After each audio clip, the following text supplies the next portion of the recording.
The Tale of Peter Rabbit by Beatrix Potter.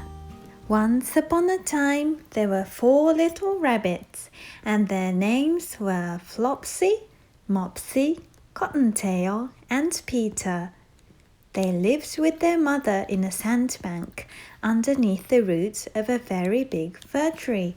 "Now, my dears," said old Mrs. Rabbit one morning, "you may go into the fields or down the lane, but don't go into Mr. McGregor's garden.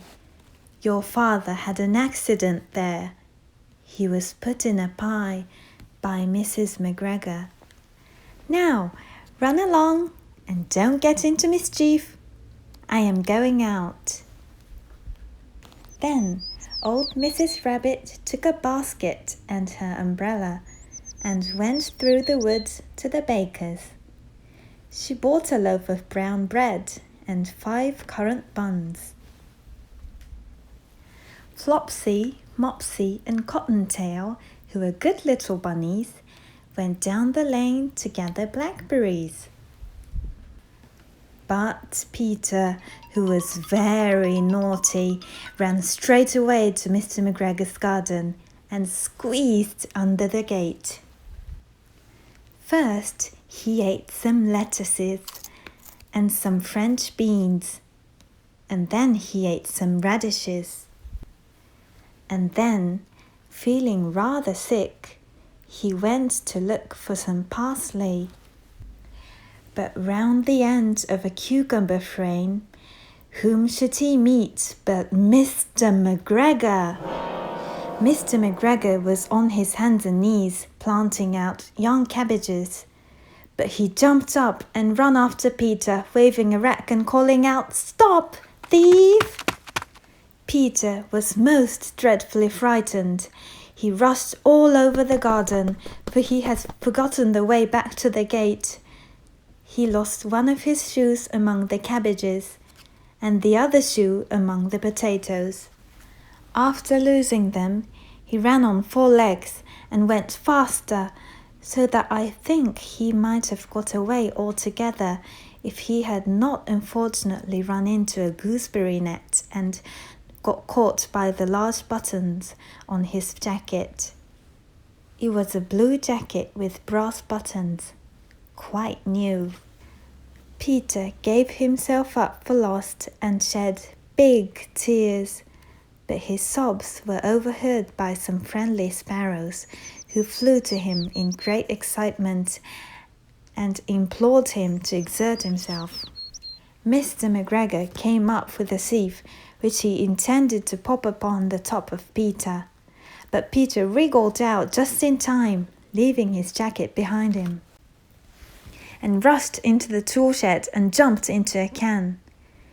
It would have been a beautiful thing to hide in if it had not had so much water in it. Mr. McGregor was quite sure that Peter was somewhere in the tool shed, perhaps hidden underneath a flower pot. He began to turn them over carefully, looking under each. Presently, Peter sneezed, "Good tissue!" Mr. McGregor was after him in no time, and tried to put his foot upon Peter, who jumped out of a window, upsetting 3 plants.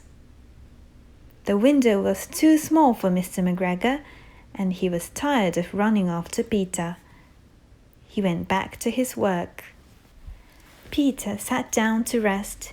He was out of breath and trembling with fright, and he had not the least idea which way to go.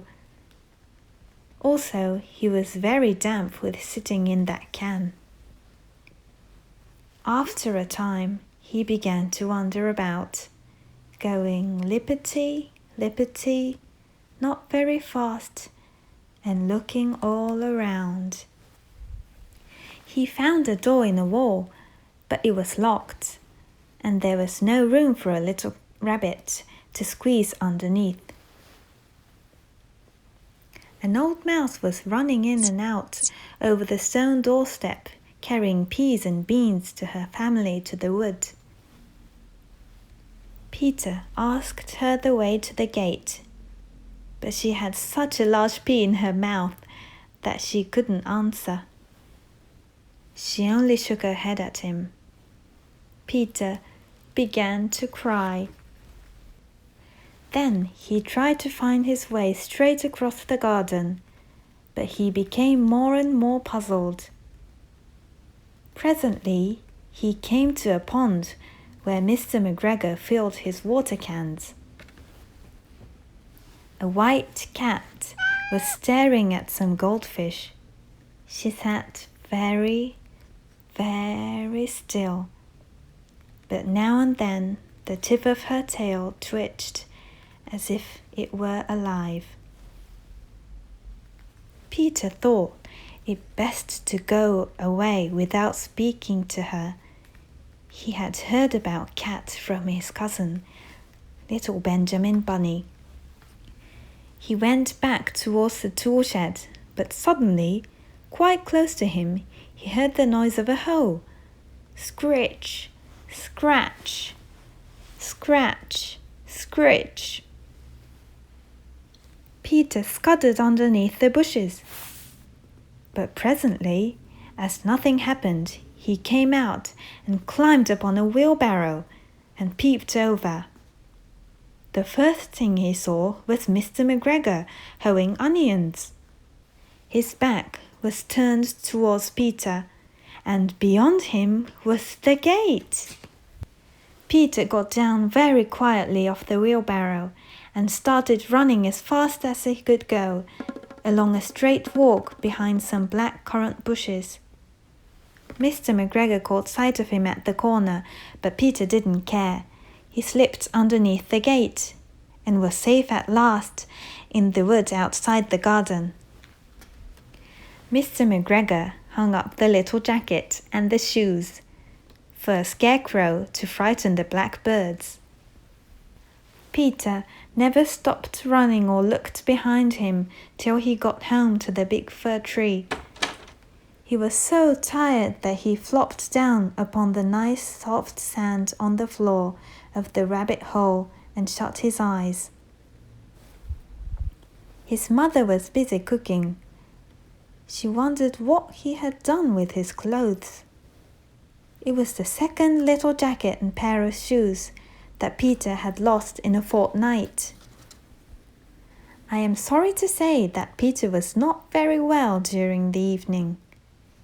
His mother put him in bed and made some chamomile tea, and she gave a dose of it to Peter.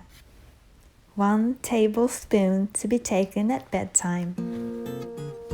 But Flopsy, Mopsy, and Cottontail had bread and milk and blackberries for supper.